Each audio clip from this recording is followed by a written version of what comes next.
अस्सलाम वालेकुम दोस्तों, जैसा कि आप सब जानते हैं हम second year chemistry chapter number 6 को आज डिस्कस करने जा रहे हैं। ये हमारी केमिस्ट्री का पार्ट 2 है, ऑर्गेनिक केमिस्ट्री है। ऑर्गेनिक केमिस्ट्री का मतलब ये होता है कि एक ऐसा कंपाउंड जिसके अंदर हाइड्रोजन और कार्बन की जो बॉन्ड्स हैं वो मौजूद हो। कोई भी ऐसा कंपाउंड जो कंटेन करे हाइड्रोजन और कार्बन की बॉन्ड्स को, वो क्या कहलाता है? Organic compound. तो आज इसको हम डिस्कस करेंगे। सबसे पहले हम इसके इंट्रोडक्शन को डिस्कस करेंगे। उसको डिस्कस करने से पहले मैं आप सबसे रिक्वेस्ट करूँगी, मेरे चैनल स्मार्ट अकेडमी को लाइक एंड सब्सक्राइब ज़रूर करिएगा, अपने फ्रेंड के साथ ज़रूर शेयर करिएगा, बेल आइकन पर क्लिक कर दीजिएगा ताकि मेरी नेक्स्ट आने वाली वीडियो आप तक पहुँच सके। सबसे पहले हम बात करते हैं ऑर्गेनिक केमिस्ट्री की, जो कि स्टडी है properties and structure of compound जो कि कंटेन करे कार्बन और हाइड्रोजन के बॉन्ड्स को। यहाँ पर जो ऑर्गेनिक वर्ड है वो यूज़ किया गया है, ऑर्गेनिक का जो टर्म है वो इसलिए यूज़ किया गया है कि जो सब्सटेंसेस ऑब्टेन किए जाएं एनिमल या प्लांट सोर्सेज के ज़रिए और वो लेबॉर्ट्री के अंदर प्रिपेयर ना हो, तो वो क्या कहलाते हैं? ऑर्गेनिक यानी नेचुरल।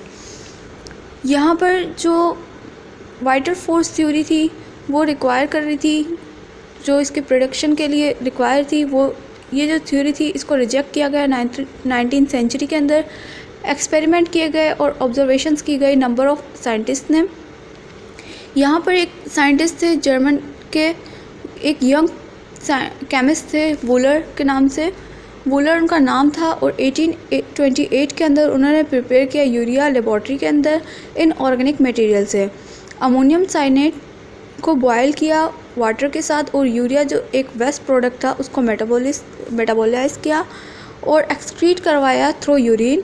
और यहाँ पर जो टिपिकल ऑर्गेनिक कंपाउंड था उसको यहाँ पर डिस्कस किया गया। फिर जो वाइटल फोर्स थ्योरी थी, वाइटल का मीन्स होता है लाइफ। यहाँ पर ऑर्गेनिक कंपाउंड जो थे वो बनाए नहीं जा रहे थे विदाउट लिविंग सेल, जो कि बार बार डिस्कार्ड किया जा रहा था। अब क्या हो रहा है कि जो ऑर्गेनिक कंपाउंड है उनको बनाया जा रहा है इन ऑर्गेनिक मटेरियल के ज़रिए, और जो vast number of organic compounds हैं उनको क्या कराया जा रहा है? आइसोलेट करवाया जा रहा है प्लांट और एनिमल सोर्सेज के ज़रिए।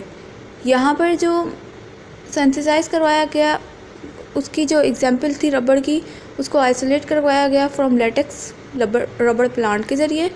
अब जो रबड़ है वो मैन्युफैक्चर करवाया जा रहा है लार्जली फ्रॉम सिंथेटिक मटेरियल्स के ज़रिए।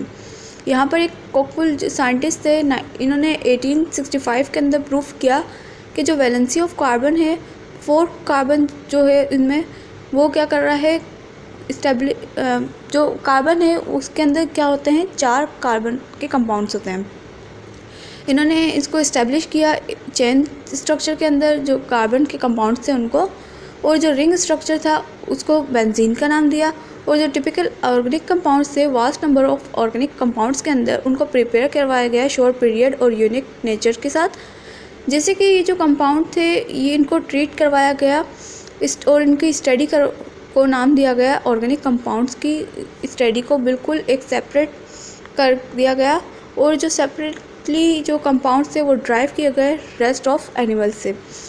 अगर हम एक व्यू देखें unique properties of carbon compounds का, तो यहाँ पर इसको स्टडी करवाया गया सेपरेटली फ्रॉम इनऑर्गेनिक मटेरियल के ज़रिए।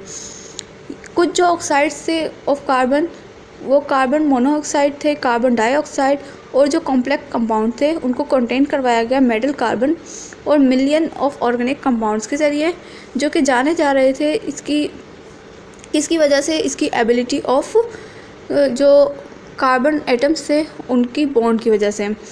यहाँ पर जो अदर कार्बन एटम्स थे उनको फॉर्म करवाया गया लॉन्ग चेन के अंदर और ब्रांच चेन के अंदर, और रिंग स्ट्रक्चर के अंदर और कंपाउंड चेन के अंदर, और रिंग जो उसके चेन्स के साथ रिंग जो बन रही थी उनके साथ इसको कंबाइन करवाया गया। फिर जो प्रॉपर्टी थी उसको क्या नाम दिया गया? उसको कैटिनेशन का नाम दिया गया। इस पूरी प्रॉपर्टी को जो एबिलिटी ऑफ एलिमेंट्स थी और बॉन्ड बना रही थी खुद के साथ अपने ओन एटम के साथ, वो जो दूसरे अदर एलिमेंट्स के साथ एक्सिबिट कर रही थी प्रॉपर्टी कैटिनेशन के अंदर।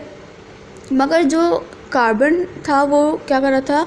वो ग्रेटर एक्सटेंड कर रहा था अपने आप को, और सिलिकॉन जो था वो सेम टेंडेंसी रख रहा था टू साइनेट के अंदर, वो सेम अपनी प्रॉपर टेंडेंसी रख रहा था। इसके अलावा इनसिग्निफिकेंट जो था वो कंपेयर करवाया जा रहा था कैटिनेशन और एबिलिटी ऑफ कार्बन के ज़रिए।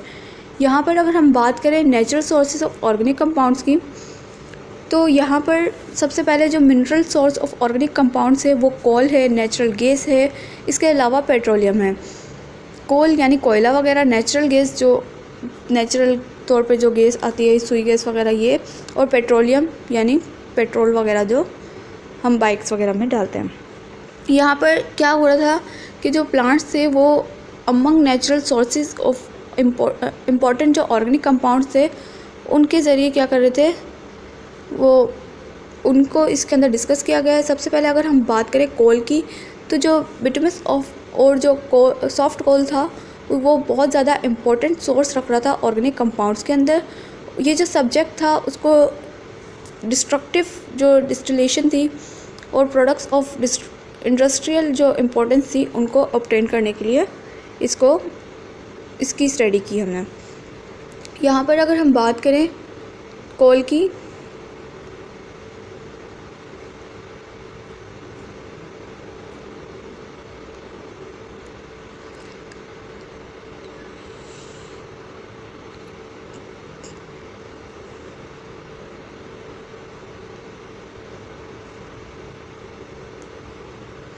ओके, तो यहाँ पर इसको इस टेबल के अंदर अगर हम देखें तो क्या हो रहा है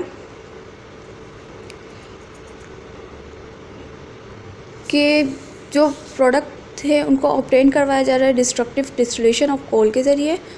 कोल को अगर हम डिस्कस करें तो इसमें क्या होता है कि गैसियस प्रोडक्शन होती है। गैसियस प्रोडक्शन को अगर हम मज़ीद डिस्कस करें तो उसमें कोल गैस आ जाती है। मेन प्रोडक्ट जो होती है वो एज अ फ्यूल यूज़ किया जाता है।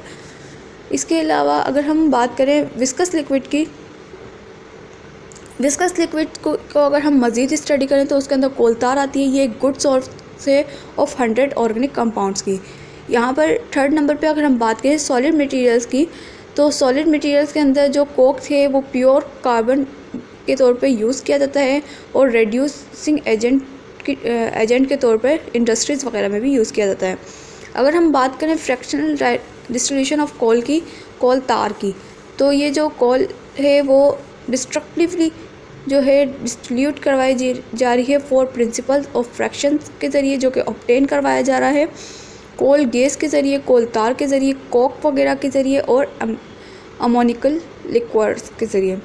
यहाँ पर जो कोल गैस है उनको कंसिस्ट करवाया जा रहा है मेनली ऑफ मीथेन, और जो हाइड्रोजन है उसको यूज़ किया जा रहा है एज अ फ्यूल।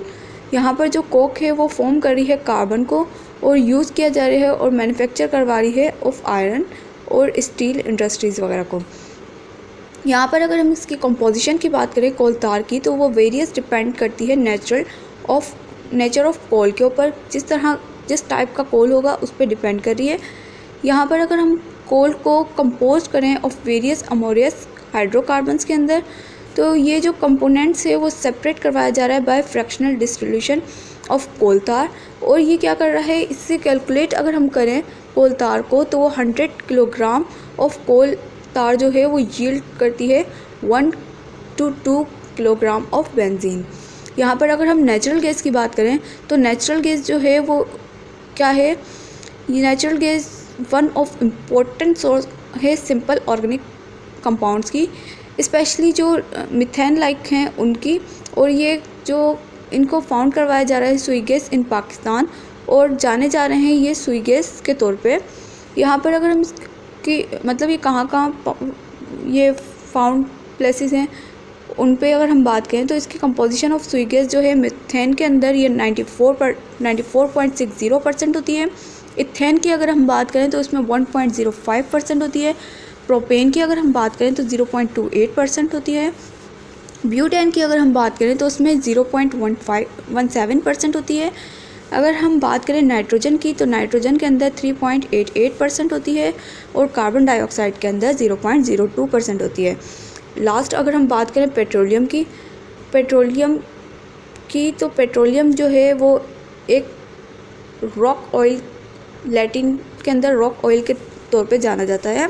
ये यूजुअली फाउंड किया जाता है सरफेस ऑफ अर्थ के अंदर, और विस्कस लिक्विड जो है उसको कंपेराइज किया जाता है। और जो इनके कंपोनेंट्स हैं उनको डिफरेंट बॉइलिंग पॉइंट्स दिए जाते हैं जो कि कंटेन करते हैं alkenes, alkynes, alkanes, cycloalkanes, aromatic hydrocarbons और बिसाइड्स जो हैं इनऑर्गेनिक कंपाउंड्स जो कि कहलाते हैं क्रूड ऑयल, इनको सब्जेक्ट किया जा रहा है फ्रैक्शनल डिस्टिल्यूशन के ज़रिए, जो सेवरल ग्रुप्स हैं और जो प्रोडक्ट्स हैं उसके ज़रिए ऑब्टेन करवाई जा रही हैं और वो जानी जा रही हैं रिफाइनिंग ऑफ पेट्रोलियम के नाम से। तो ये नेक्स्ट वीडियो में हम इंशाल्लाह डिस्कस करेंगे रिफाइनिंग ऑफ पेट्रोलियम और reforming of petroleum. Thanks for watching my video. अल्लाह हाफ़िज़।